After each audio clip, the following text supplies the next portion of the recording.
ओम गंगातरंगरमणीय जटाकलापम गौरी निरंतर विभूषित वामभागम नारायण प्रियमनंगमदापहारम वाराणसी कुलपतिं भज विश्वनाथम। सर्वमंगल मांगल्ये शिवे सर्वार्थ साधिके शरण्ये त्र्यंबके गौरी नारायणी नमोस्तुते। नमस्कार, स्वागत है आपका आचार्य वाणी में। मैं आचार्य डॉक्टर विक्रमादित्य आपके साथ हूँ। आज का विषय है कुंभ राशि। कुंभ राशि इस दौरान सबसे महत्वपूर्ण राशि है, क्योंकि शनि महाराज स्वग्रही होकर उसी राशि में चल रहे हैं। 7.5 चल रही है आपकी। 7.5 का मध्यकाल है, उससे आगे चलने का योग बन रहा है। परिवर्तन की तरफ शनि जा रहे हैं। और कुंभ राशि के दृष्टिकोण से 25 तारीख शनिवार का अवसर, एकादशी तिथि है, शर्तला एकादशी का योग है। चीज़ें आपके लाभ की तरफ जा रही हैं, ये बन रहा है। सूतक पातक बनते दिखाई दे रहे हैं, लेकिन फिर भी 7.5 है, वो कहीं ना कहीं नुकसान देने की योग बना रही है। बार बार जो लाभ होता है वो कहीं ना कहीं पैर पीछे खींच लेती है। 3 कदम आगे बढ़ाते तो 2 कदम विशेष तौर पर पीछे भी ये समय आपको खींचता दिखाई दे रहा है। शनि का उपचार, शर्तला एकादशी है, ऐसे में काम करें, सबसे श्रेष्ठ उपाय है। शर्तला एकादशी का शास्त्र में बहुत महत्व कहा गया है, तिल का बहुत महत्व है। इस दिन एक उपाय करना चाहिए आपको, आपके लिए अच्छा रहेगा। भगवान विष्णु को तिल अर्पित करें। एक लोटे में गंगा जल लेकर, तांबे के लोटे में थोड़ा तिल डालकर उससे भगवान का अभिषेक करेंगे तो शनि भी उपचार ठीक होगा। शनि का उपाय भी बनने के योग बन सकते हैं। शर्तला एकादशी का शास्त्र में अद्भुत महत्व बताया गया है। भगवान विष्णु की सुंदर उपासना का अवसर। तिल देखते हैं ना आप लोग, भगवान विष्णु की किसी पूजा में तिल नहीं विशेष तौर पर चावल नहीं चढ़ते हैं। अक्षत जो है वो चढ़ाने निषेध कहे गए हैं, लेकिन उसका उपयोग करने के बजाय शास्त्र में कहा गया है तिल का उपयोग किया जाना चाहिए। और पुराणों के अनुसार से तिल की उत्पत्ति भगवान विष्णु के त्वचा से ही हुई है। और ये जो विशेष तौर पर तिल जो है समस्त प्रकार की आरोग्यता को प्रदान करने वाला है। शर्तला एकादशी के दिन शास्त्रों में कहा गया है, यदि हिमाद्री ग्रंथ को आप पढ़ें तो उसके अंदर कहा गया है कि इस दिन माघ मास के कृष्ण पक्ष की जो एकादशी होती है वो सब प्रकार से स्नान कर भगवान कृष्ण की पूजा करके उनके 100 मंत्र को 108 बार या 11 बार या 8 बार या 28 बार जप कर आप अनेक प्रकार से माँ भगवान की को प्रसन्नता प्राप्त कर सकते हैं, उनका आशीर्वाद प्राप्त कर सकते हैं। इस दिन उपवास रखने का सुंदर वर्णन शास्त्र में मिलता है। कहा जाता है कि इस दिन भगवान विष्णु का जो पुरुष सूक्त के द्वारा पाठ करते हैं, ओम सहस्रशीरेखा पुरुषः सहस्राक्षः सहस्रपात सभूमिग्वं सर्वतत्पित्वात्र तिष्ठत सांगुलं मा पुरुषाय वेदग्वं सर्वं यद्भूतं यच भाव्यं मा उतामृतत्वशेषानो जदन्नेनातिरोहति। इस प्रकार से पुरुष सूक्त के जो सुंदर पाठ को श्रवण कर भगवान का षोडशोपचार जो पूजन करें। तिल का द्वारा भगवान का स्नान कराएं। तिल के ही 6 प्रकार के प्रयोग शास्त्र में वर्णित हैं। छठ तिला एकादशी, ये तिल के जो 6 प्रकार के प्रयोग शास्त्र में वर्णित हैं, यानी तिल के द्वारा जल से स्नान करना, पिसे हुए तिल का उपटन भी लगाना, तिल के द्वारा हवन करना, तिल के द्वारा ही तिल मिला हुआ जल जो होता है वो पानी उसका सेवन करना, तिल का दान करना, और विशेष तौर पे तिल के बने हुए मेवे जो मिठाई इत्यादि हैं उनका प्रसाद, उनका भोग भगवान को लगाना, प्रसाद स्वयं ग्रहण करना। देखिए तिल जो अपने आप में जो है, हमने जैसा कहा कि भगवान विष्णु के शरीर से उत्पन्न हुआ है, उनकी त्वचा से उत्पन्न हुआ है, और इम्यूनिटी को बूस्ट करने भगवान विष्णु जो हैं वो पालक हैं।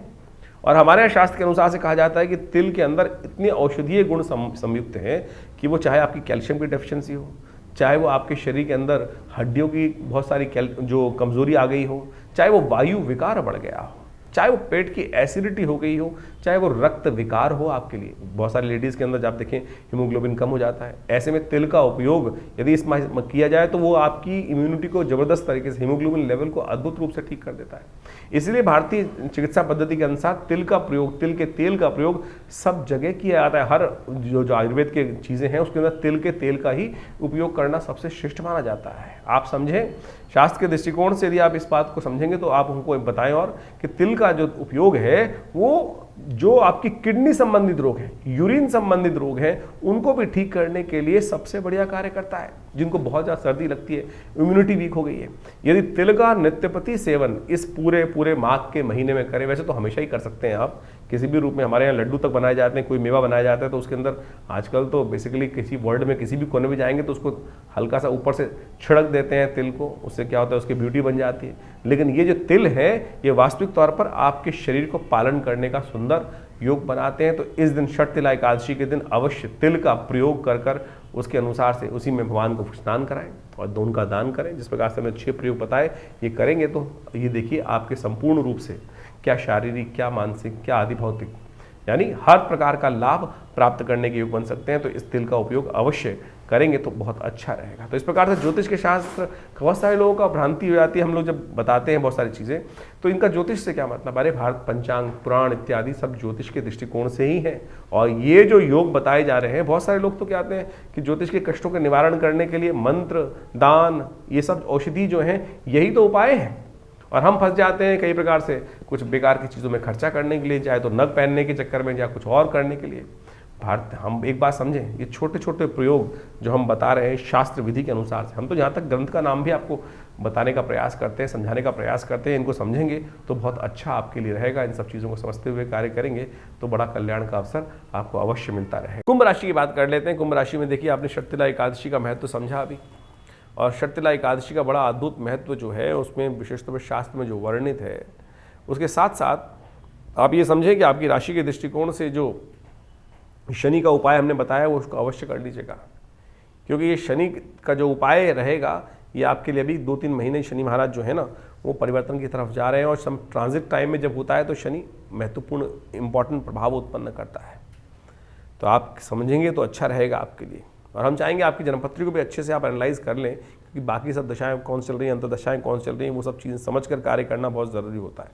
26 तारीख रविवार का अवसर, द्वादशी तिथि, और इस दिन विशेष तौर पर गणतंत्र दिवस है भारत का। सबको बहुत शुभकामना। ग्रह परिवर्तन की तरफ जा रहे हैं और ये परिवर्तन जो है नवम आपके 11वें भाव में चंद्रमा का जो पदार्पण हो रहा है ये आपके लिए अनुकूल रहेगा, अच्छा रहेगा। लेकिन थोड़ा महत्वाकांक्षाओं को ध्यान करते हुए कार्य करने की ज़रूरत है। ऐसे में देखिए सोम प्रदोष का योग बन रहा है कुंभ के अवसर पर। सोम प्रदोष का योग इस बार देव योग से 144 साल बाद कुंभ का अवसर हम हमारे जीवन में प्राप्त हो रहा है। साथ साथ एक बात और समझें कि इस समय जो योग बन रहे हैं वो इस कुंभ के अवसर पर 3 प्रदोष पड़ रहे हैं, लेकिन 2 प्रदोष जो हैं वो विशेष तौर पर जो पड़ रहे हैं वो सोमवार के दिन पड़ रहे हैं। तो सोम प्रदोष का ये सुंदर योग जो बना है इसका लाभ लेने का आपको अवश्य प्रयास करना चाहिए। ऐसे में भगवान शिव का पार्थिव पूजन करें। यदि कुंभ क्षेत्र में विराजमान है तो बहुत सुंदर योग है, और ऐसे में अवश्य हम भी अगले प्रदोष पर वहीं रहेंगे और भगवान का सुंदर स्तवन करने का सुंदर भाग्य से जो अवसर मिल रहा है उसका लाभ लेंगे। 27 तारीख को दिन सुंदर योग जो बना है उसका अवश्य आप ध्यान करते हुए कार्य करें। और 28 तारीख मंगलवार का अवसर, चतुर्दशी तिथि है इस दिन, और इस दिन शुक्र परिवर्तन की तरफ जा रहे हैं और शुक्र महाराज जो हैं वो आपके 2य भाव में प्रवेश कर रहे हैं, मीन के राशि में उच्च के हो जाएंगे। यानी कुंभ राशि वालों के लिए 2य भाव में जाकर धन का लाभ देने के, सुंदर संपर्कों का लाभ देने का सुंदर अवसर आपको प्राप्त होगा। ऐसे में ये समय काफ़ी लंबा चलेगा। वैसे तो 20-25 दिन में 20-25 दिन में शुक्र बदल जाते हैं, लेकिन इस बार बहुत लंबे समय तक राहु के साथ, शनि के साथ यहाँ विराजमान होने वाले हैं, और ये आपके लिए बहुत सुंदर लाभ के योग बना सकते हैं। कन्या पूजन ऐसे में बड़ा सुंदर रूप से किसी भी कारण से करने का प्रयास करें, सेवा करने का प्रयास करें, तो भगवती की उपासना करने का प्रयास करो। आने वाले समय में तो दुर्गा जी के गुप्त नवरात्रि भी आ रहे हैं, तो जितनी देवी पूजन करेंगे ना उतना ज़्यादा ये शुक्र आपको लाभ दे के जाएगा, शनि की 7.5 से बचा के जाएगा।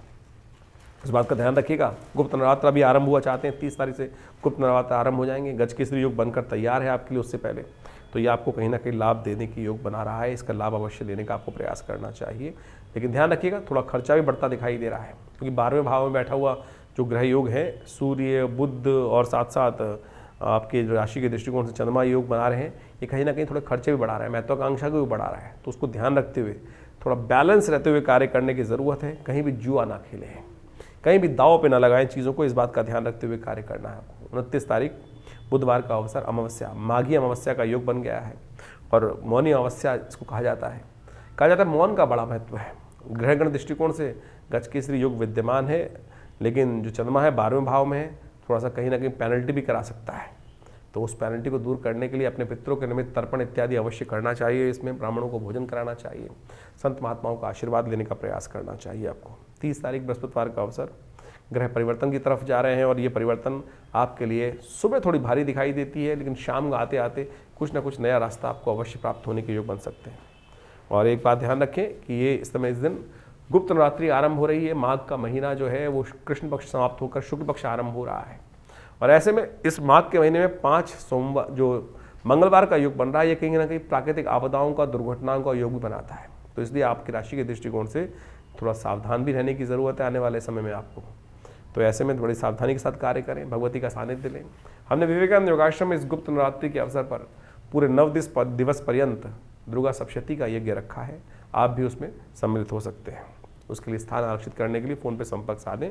31 तारीख शुक्रवार का अवसर, ग्रह नक्षत्रों के दृष्टिकोण से द्वितीया तिथि है, उस दिन शुक्रवार का अवसर है। और आपकी राशि के दृष्टिकोण से आपके लिए जो ग्रह योग बन रहे हैं वो आपके लिए हिम्मत से, बहुत सारी चीज़ों को इंट्यूशन से आपको लाभ देने के योग बना रहे हैं। तो इस प्रकार से ज्योतिष का जो विवरण है, ग्रह तिथियों का जो विवरण है, वो अद्भुत है भारतीय ज्योतिष विज्ञान के अनुसार से। और ये जो समय चल रहा है इसमें कई प्रकार के विभिन्न योग चल रहे हैं, जैसे आपने समझे।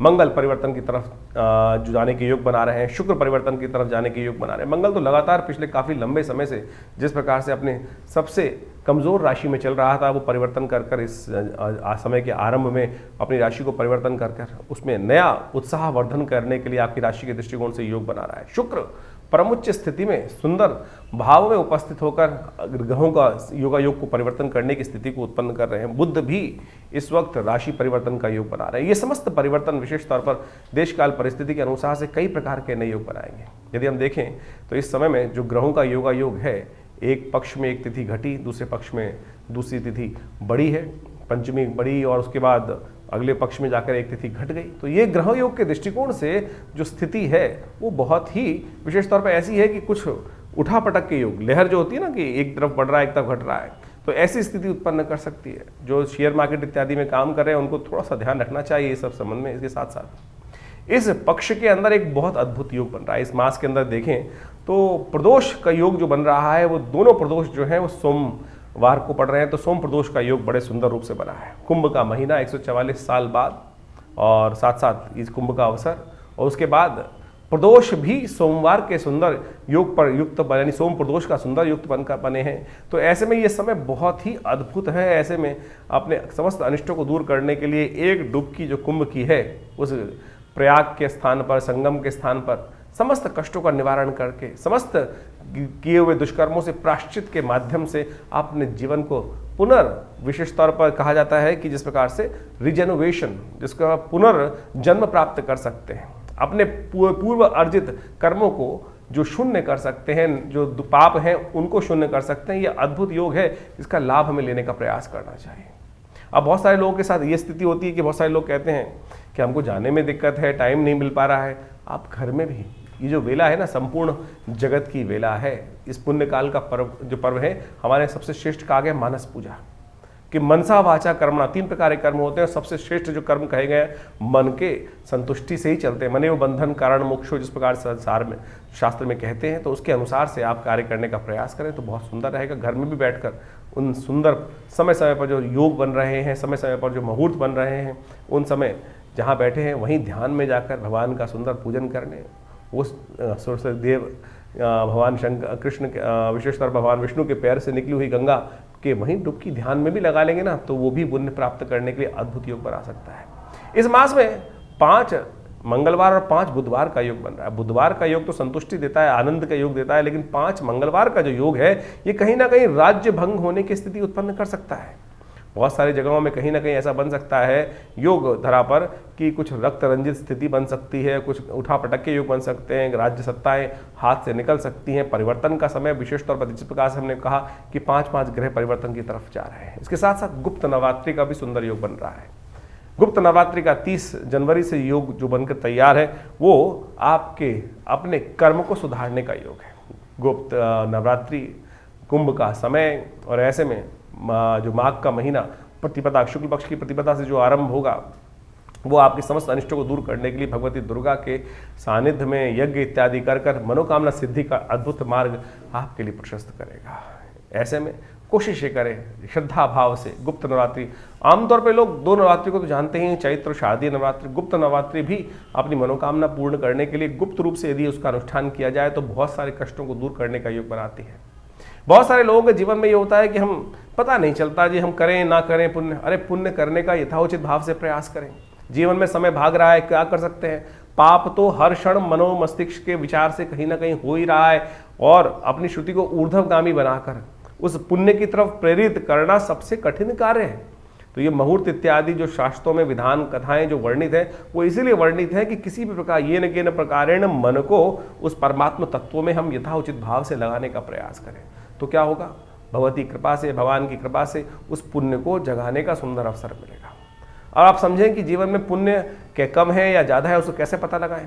जब जीवन में बार बार कहीं ना कहीं से कष्ट, बार बार सब कुछ अच्छा करते हुए आ रहे हैं, तो समझ लीजिए कहीं ना कहीं पुण्यों का अकाउंट परेशानी में डाल रहा है। दुख मन में चल रहा हो तो कहीं ना कहीं पुण्यों का अकाउंट क्षय हो रहा है, कम हो रहा है। तो उसमें ज़्यादा कर्म की आवश्यकता है, ज़्यादा उस समर्पण की आवश्यकता है, परमात्मा के श्री चरणों में ज़्यादा मन लगाने की आवश्यकता है। दान पुण्य इत्यादि करने से जो भी शास्त्र में वर्णित है वो पुण्य जागते हैं। इसलिए इस कर्म को अहर्निश यथाउचित भाव से जो जो मुहूर्त समय आते हैं उनके अनुसार से यदि करोगे तो वो कहीं ना कहीं कल्याण का मार्ग प्रशस्त करता रहेगा। हर बार की भांति इस बार भी गुप्त नवरात्रि के अवसर पर विवेकानंद योगाश्रम में दुर्गा सप्तशती का यज्ञ रखा गया है, जो पूरे 9 दिन तक चलेगा। 30 तारीख जनवरी से आरंभ होकर आप भी माँ भगवती के उस सुंदर यज्ञ में जो बृहस्पतिवार से आरंभ होगा, तो आप भी उसमें स्वयं भाग लेकर माँ या अपने प्रतिनिधित्व के रूप में हमारे आश्रम से जो प्रतिष्ठित व्यवस्था है उसके अनुसार से माँ भगवती दुर्गा के सानिध्य में जो भगवती का श्री विग्रह जो आश्रम पे प्रतिष्ठित है, जो 500 साल पुराना श्री विग्रह है, बड़ा प्राचीन श्री विग्रह है, चमत्कारी श्री विग्रह है।